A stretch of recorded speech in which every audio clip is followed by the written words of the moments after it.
Welcome back, everyone, to Chapters Unfolded. For those of you following along on our deep dive into atomic habits, we're really getting into the meat of it now. Like those small changes you can make that end up having a huge impact. Absolutely, yeah. Well, this is episode 13. Lucky number 13. Yeah. And we're going to be talking about a concept that is so simple, yet so powerful. It's the third law of behavior change. Make it easy. Okay. And to really understand that we're going to be talking about the law of least effort. The law of least effort. Now, I know what you're thinking. You're like, wait, this is a self-help podcast, and you're talking about being lazy. Right. But hold on. Trust us. We're going to show you why embracing this idea is actually a super smart strategy. That's right. It's all about achieving those really big goals. Kind of like working smarter, not harder. Exactly. Yeah. So buckle up, because we're about to take a deep dive into the law of least effort. Do it. And to really get a grasp on how powerful this idea is, we're going to start by zooming out, way out, like to the shape of continents. The shape of It continents? sounds kind of crazy. Yeah. But we're going to be talking about the work of Jared Diamond. Oh, I love Jared Diamond. Yeah, he's this brilliant anthropologist Yeah. and biologist. Guns, Germs, and Steel. Right. Guns, Germs, and Steel, yeah. And in that book, he makes this really interesting observation about the planet. Okay. And it all starts with the fact that continents are oriented in different ways. Different ways. So you've got the Americas and Africa, which mostly go north to south. North to south. Okay. But then you've got Eurasia. That goes mostly east to west. East to west. I never really thought about that. True. Right? Like, who cares? Yeah. But turns out it's a really big deal. I'm intrigued. Tell me more. Okay, so imagine it's way back when, like when agriculture was just starting to spread. Okay. The farmers in Eurasia, they had this massive advantage. Mm. And it all came down to that east-west thing. I don't quite see the connection yet. Okay, so picture this. If you're traveling east or west in Eurasia, you're mostly staying at the same latitude. Oh, I see. Right. So you've got similar climates. Consistent. Yeah. Similar sunlight, similar rainfall. So the farmers in Europe and Asia, they could domesticate just a few key crops. Makes sense. And then they could just grow those same crops across huge distances. So they didn't have to constantly adapt. Nope. Okay, yeah. I see where you're going with this. Think about it. The same farming techniques from the Atlantic all the way to Asia. Yeah, it's incredibly efficient. Super efficient. Yeah. But now let's switch gears and think about what it was like trying to spread agriculture north to south. Okay. Like in the Americas or Africa. It was a totally different story. Totally different. You go from the tropics in South America to like the colder zones further south. Huge climate change. Huge. Or even just from the southern U.S. up to Canada. Yeah. It's like bananas just won't grow in Canada. Right. Right. And it wasn't about skill. It was the climate. Yeah. It was the environment. Exactly. Yeah. So these farmers, they were constantly having to adapt. Oh, I bet. Yeah. They had to Yeah. find new plants, domesticate them. It was a much slower process. Yeah, much slower, much harder. Way harder. And because of this, agriculture spread way faster in Eurasia. Like how much faster are we talking? 2 to 3 times faster. Wow, that's significant. It's huge. Yeah. And if you fast forward a bit, that faster food production meant populations grew faster. More food, more people. And more people Man. meant stronger armies, Uh-huh. more innovation, Mhm. faster tech development. Right. It's like these little differences in the beginning, they just snowballed Yeah. over centuries. Yeah, it changed everything. And that's the point. The path of least resistance, it's not just about being lazy. Right. It shapes history. It shapes civilizations. Yeah. And it shapes our own habits, too. So are we saying that our tendency to take the easy route is like a built-in feature, not a bug? Exactly. That's fascinating. So let's talk about the law of least effort. Okay, let's get specific. In terms of, like, building habits and breaking habits, what exactly does it mean? So basically, when we have a choice between a few things that all seem kind of good, we almost always pick the one that takes the least effort. We're wired for efficiency. Totally. Yeah. Our brains are always looking for the shortcut. Like that easy button. Exactly. But a lot of us feel guilty about this. Oh, yeah, for sure. We call it laziness or procrastination. Like we should be fighting against it. Right. Yeah. But what if it's not a flaw? What if it's actually a smart strategy our brains use? A survival tactic almost. Exactly. Mm. Think about energy. Okay. It's precious. Yeah, limited resource. Right. So our brains are trying to conserve it. Makes sense. Like, remember the farming example? Yeah, with Eurasia. Yeah. Expanding your farm to the east, where you already know what to do. Easier. Way easier. Right. Less risky than going north and having to figure everything out again. Right. Less energy wasted, more predictable results. Exactly. Yeah. Our brains are always doing that kind of cost-benefit analysis. It's like what gives us the most value for the least amount of effort. And this isn't just about big life decisions. It's about everyday stuff. Okay, give me an example. Like, say you want to exercise more. Okay. An hour at the gym. Yeah. That can feel daunting. It can be intimidating. So intimidating.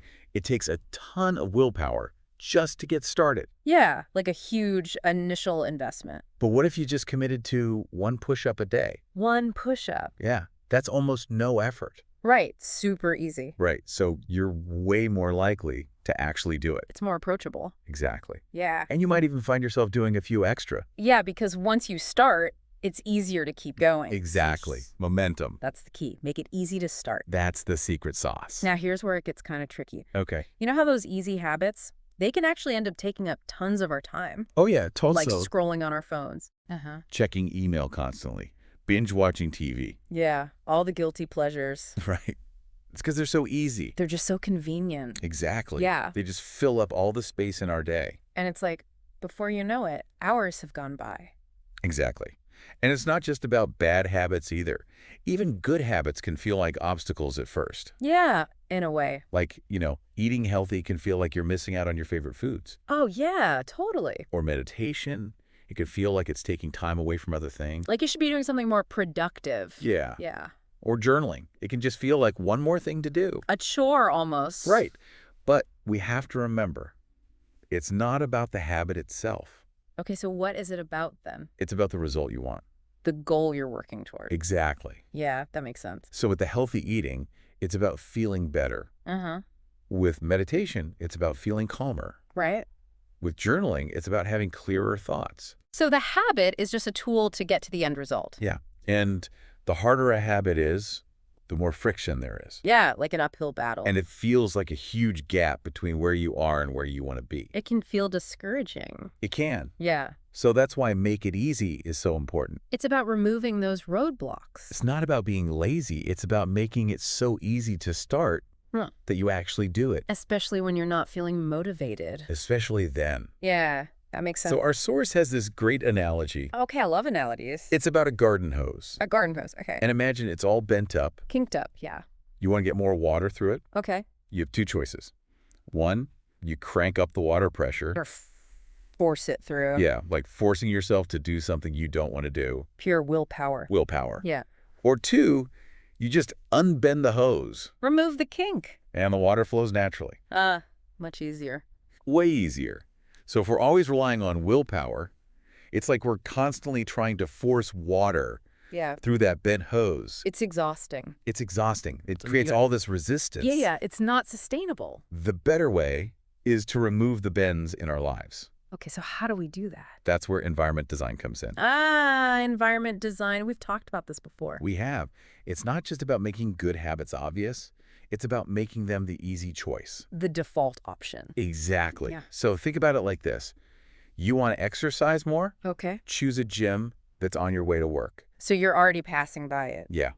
No extra effort. Yeah, built into your routine. But even if it's just a little bit out of the way, it can be enough to make you skip it. Especially when you're tired. Yeah, because then it feels like work. Yeah. And this applies to everything. Everything. Yeah, your home, your office, even your pantry. Like if you want to eat healthier. Don't fill your pantry with junk food. Hide the temptations, make it harder to reach for the unhealthy stuff.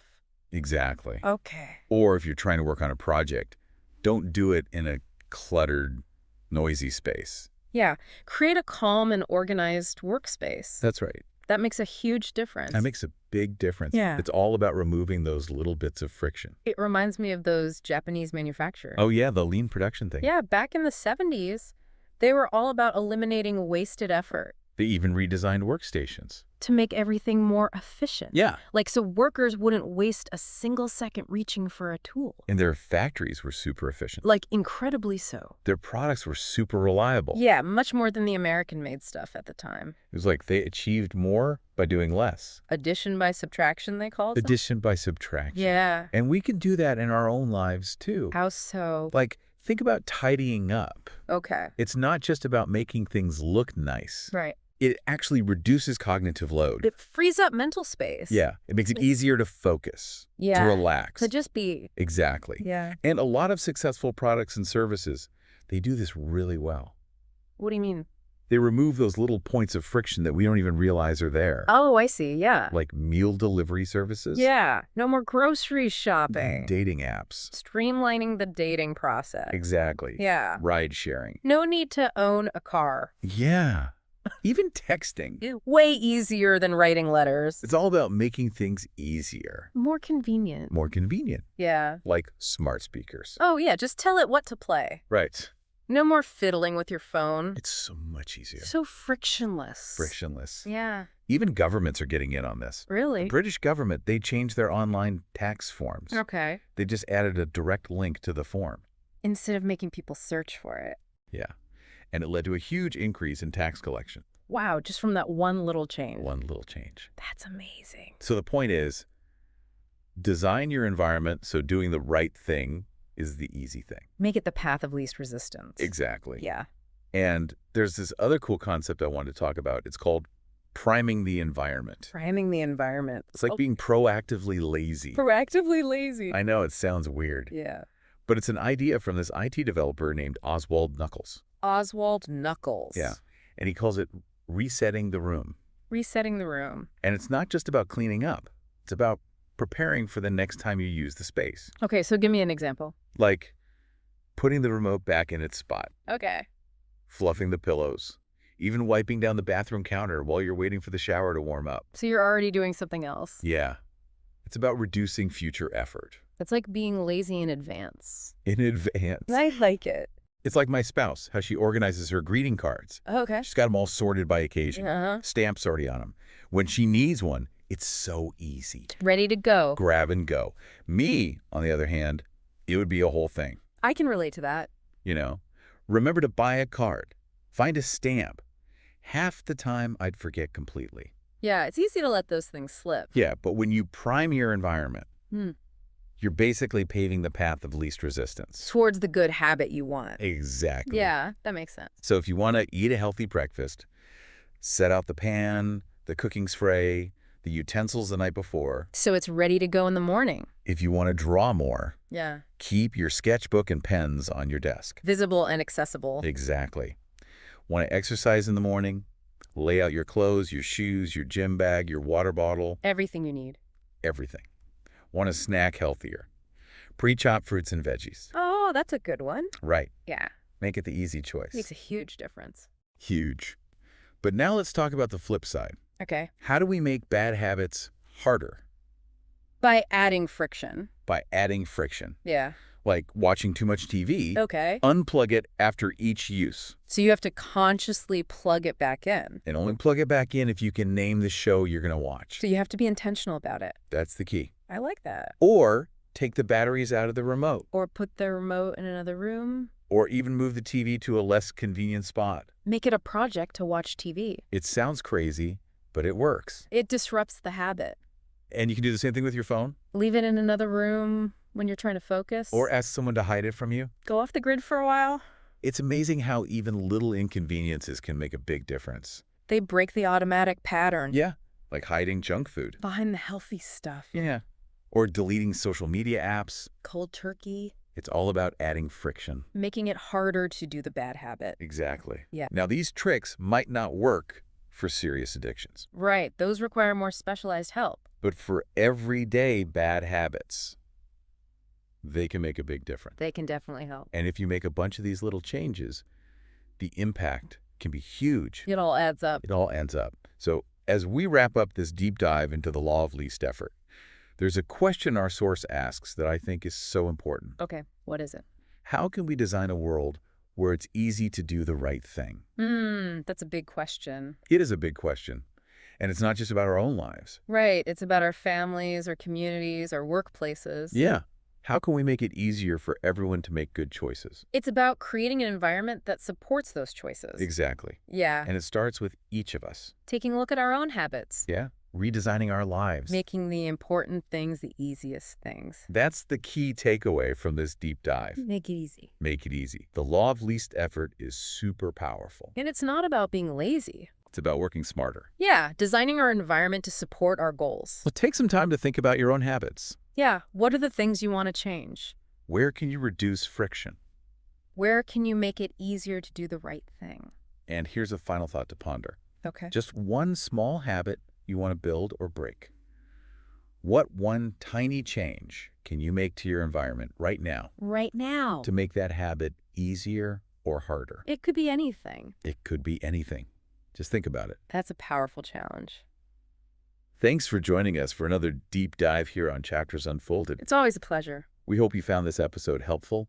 And if you did, please give it a like, leave a comment, tell us about your own friction-reducing strategies. Yeah, we love hearing from you. And be sure to subscribe so you don't miss any future deep dives. And if you know someone who might benefit from this episode, please share it with them. Spread the knowledge. We appreciate you being here. Thanks for listening. Until next time, happy reading.